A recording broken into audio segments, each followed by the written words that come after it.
నేను ఎక్కడికో తీసుకెళ్దాం అనుకుంటా, మీరు అక్కడికి రారు. మీరు ఎక్కడో తీసుకెళ్తాను అనుకుంటారు, నేను రాను. మీ పెన్ మీట్ ఏమని పిలుతాను? బావల సయ్యా మరదల సయ్యా అని.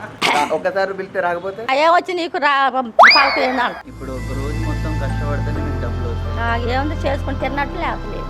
మీకు భర్త లేదు. లేదు చనిపోయినా. ఏందిరా నాయన ఎప్పుడు నాకు ఇయ్యే బతుకు, కాసేపు బాధపడటం కాసేపు ధైర్యం తెచ్చుకోవటం. హాయ్ హలో నమస్తే, వెల్కమ్ టు నమస్తే యో. నేను మీ యాంకర్ రాహుల్. యో అన్నది అన్న టీమే. యాక్చువల్గా ఈరోజు మీ అందరి కోసం, మన కోసం కష్టపడే ఒక అమ్మాల పని లేదా సుతార్ పని అంటారు వీళ్ళని. సో వాళ్ళని మీ ముందు తీసుకురావడం జరిగింది.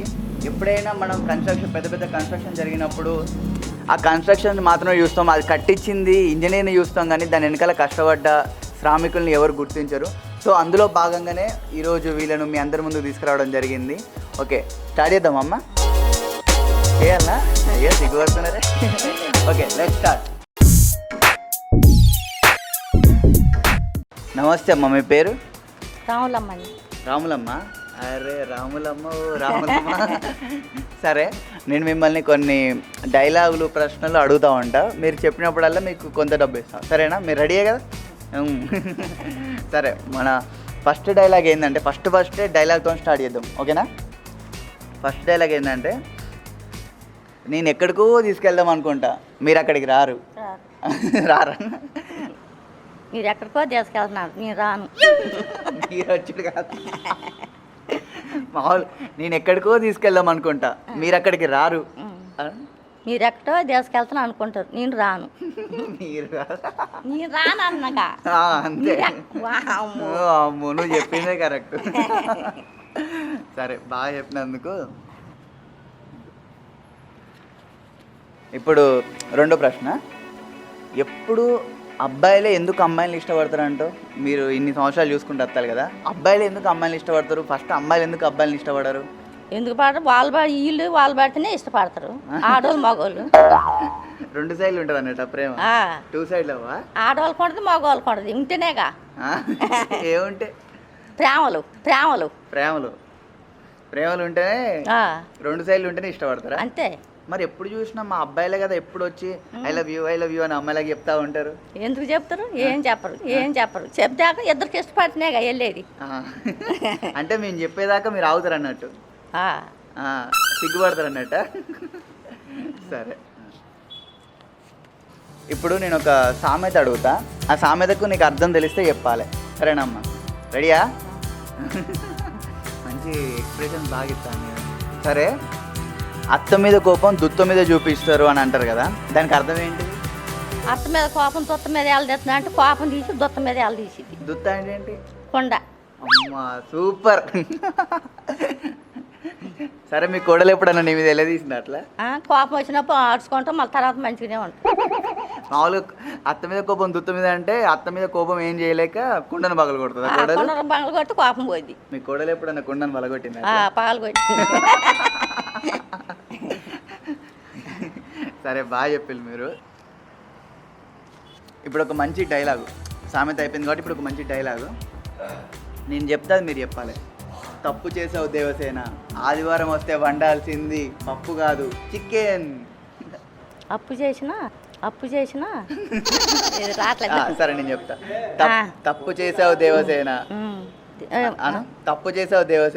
తప్పు చేసావు దేవసేన, ఆదివారం వస్తే పప్పు వద్దు, ఏమొద్దు, చికెన్ కావాలా. చికెన్ కావాలి. నేను ఒకటి చెప్తే ఆమెకు నచ్చింది. సరే, మొత్తం చెప్పి చూద్దాం. తప్పు చేసావు దేవసేన, పప్పు కూర, ఆదివారం పప్పు కూర వద్దు. ఏం కావాలి? మటనా చికెన్? మటన్ ఇష్టమేమో, మటన్ కావాలని చెప్పుకున్నా.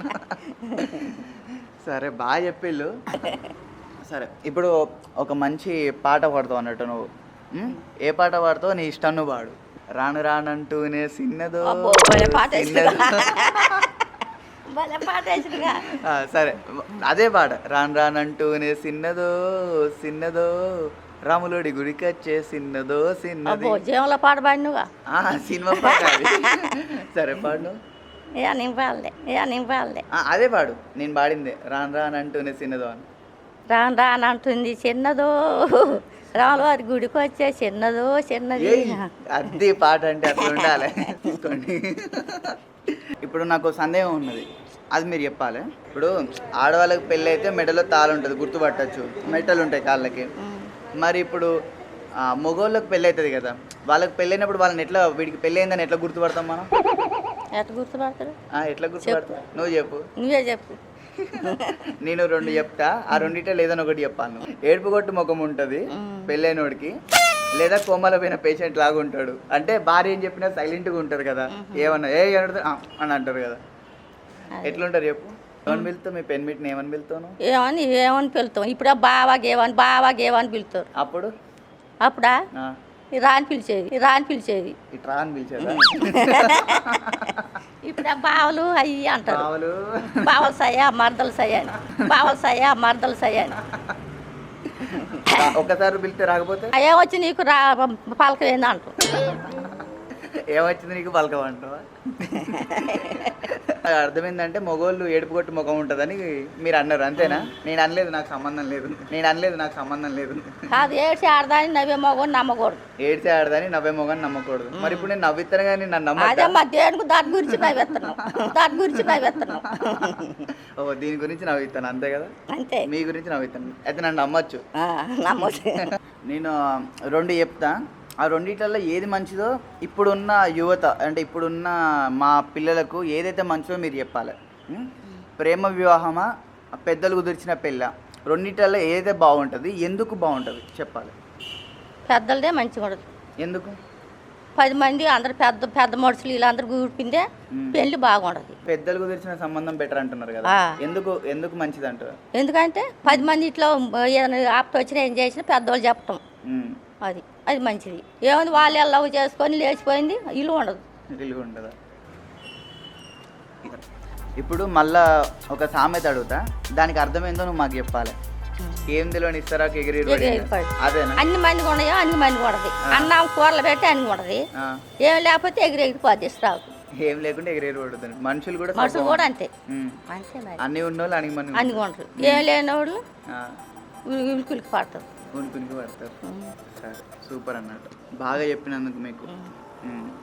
ఇప్పటిదాకా అయితే ఆమె చెప్పిన హ్యాపీనెస్ మూమెంట్స్ కానీ, మన కోసం ఆమె కొన్ని పాట రాకపోయినా పాడడం జరిగింది, కొన్ని సామెతలు చెప్పింది. ఇదంతా ఒక ఎత్తు. ఇప్పుడు ఆమె జీవిత ప్రయాణం ఎట్లా కొనసాగిందో ఆమెను అడిగి తెలుసుకుందాం. ఆమె ఏ ఒడిదుడుకులు ఎదుర్కొందో అవి కూడా ఆమెను అడిగి తెలుసుకుందాం. చెప్పండి. ఏముందండి, పెళ్ళైన కాంచి ఇవే కష్టాలు. మూడని సుఖం లేదు, పిల్లగాలని సుఖం లేదు. ఎప్పుడు నా జీవితం ఇంతే. నీ ఎప్పుడు పోయినాడు నా కష్టాలు తప్పిపోతాయి. ఎవరి గురించి సుఖం లేదు. ఇప్పుడు ఒక రోజు మొత్తం కష్టపడితేనే మీకు డబ్బులు వస్తాయి. ఏముంది, చేసుకుని తిన్నట్లు లేవట్లేదు. రెక్కాటనే బొక్కాడుతుంది. అప్పుడే నాటికి కోత పోయేది మా ఆయన ఉన్నప్పుడు. ఇంకా అప్పటి నుంచి ఇక పెట్టిన కూలీలు నాటికి కోత పోయేది ఆడ. ఇంకా అవన్నీ ఏం లేవుగా. ఇప్పుడు కూలి నాలుగు చేసుకొని ఉన్నాడు పోతాను, లేనాడు ఇంటికాడ. మీ భర్త లేరు? చనిపోయినాడు. ఇంకో అబ్బాయి చిన్నప్పుడు చచ్చిపోయింది. 2 బిడ్డలు. చాలా లేదు, అప్పుడు చిన్న పిల్లగాడు. మీ పిల్లలు చిన్నగా ఉన్నప్పుడు చనిపోయింది. అప్పటి నుంచి ఒక్కదానివే? నాటికి కోతకి కలుపుకి అడిపోయేది. 2 బిడ్డలు, ఒక కొడుకైతే ఒక బిడ్డ చచ్చిపోయింది. ఇక ఒక బిడ్డకేమో 2 బిడ్డలు, ఒక కొడుకు. ప్రతిరోజు ఇంత కష్టపడుతున్నారు కదా, ఎప్పుడు ఏమనిపించలేదా? అంటే బాధ రాదా? ఇంత ఎత్తు కొడుకులైనా కూడా ఈ కష్టం తప్పట్లేదు. ఒక్కడే కొడుకు, ఆయనకి ఇక ఒంట్లో బాగోట్లేదు. మన పిల్లగాళ్ళకి 70 ఏళ్ళు దాకా అయినాయి. మా కోళ్ళకి మళ్ళీ ఆ పిల్లగాళ్ళు తగ్గగానే మళ్ళీ పిల్లగాళ్ళకి మా కోళ్ళకి మళ్ళీ ఆయనకి తగ్గగానే కొడుకు. వారంలో ఇంకా 2 రోజులు ఏం పనికి పోయాడు, చేత కావట్లేదు. ఆయనకి చాలా అయినాయి డబ్బులు. ఇంటికంటే ఏమవుతుంది, ఇంకా నేనే పోతాను పని. ఇందాక అడిగినప్పుడు మీరు చెప్పారు, అవి ఎత్తుకున్నప్పుడల్లా మాడ మొత్తం నొప్పి లేస్తుంది విపరీతంగా అని. మరి ఏం చేద్దాం, నొప్పులు తప్పదుగా. మన కష్టానికి వచ్చినప్పుడు వాళ్ళు ఏ చెప్తే అది చేయాలిగా, బరువు. ఏం చేద్దాం.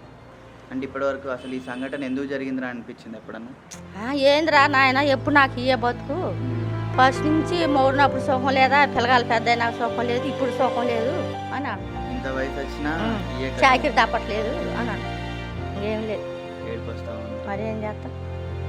కాసేపు బాధపడటం, కాసేపు ధైర్యం తెచ్చుకోవడం. ఇప్పుడు దాకా మోయాలమ్మా మీరు తప్పదా? ఓన్లీ మాల్ కలిపే తప్పడే ఉంటుందా? ఆ ఇటుకలు మొయ్యాలి, ఉసుక మొయ్యాలి. మీ చిన్నప్పుడు మరి మీ తల్లిదండ్రులు ఉన్నప్పుడు కూడా ఈ కష్టం తప్పలేదా? తప్పలే. అప్పుడు మా అమ్మ చిన్నపిల్ల, మీ ముగ్గురు ఆడపిల్లగాలు అయినాక మా అమ్మ చనిపోయింది, నేనే పెద్దామని. అప్పటి నుంచి కూడా ఇవే కష్టాలు. చూసారు కదా వాళ్ళ లైఫ్ స్టైల్ ఏంది, వాళ్ళ కష్టాలు ఏంది, ఇదే మీ ముందు మేము చూపెట్టాలనుకుంటున్నాం.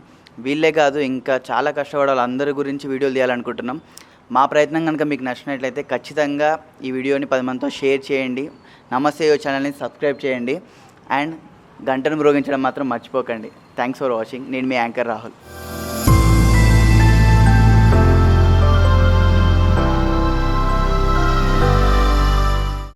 అమ్మా నాయనేడే మటన్ షాప్ పోయిండే. చెప్పే. ఏమయ్యా ఏడున్నావు? మటన్ షాప్ దగ్గర ఉన్నానే.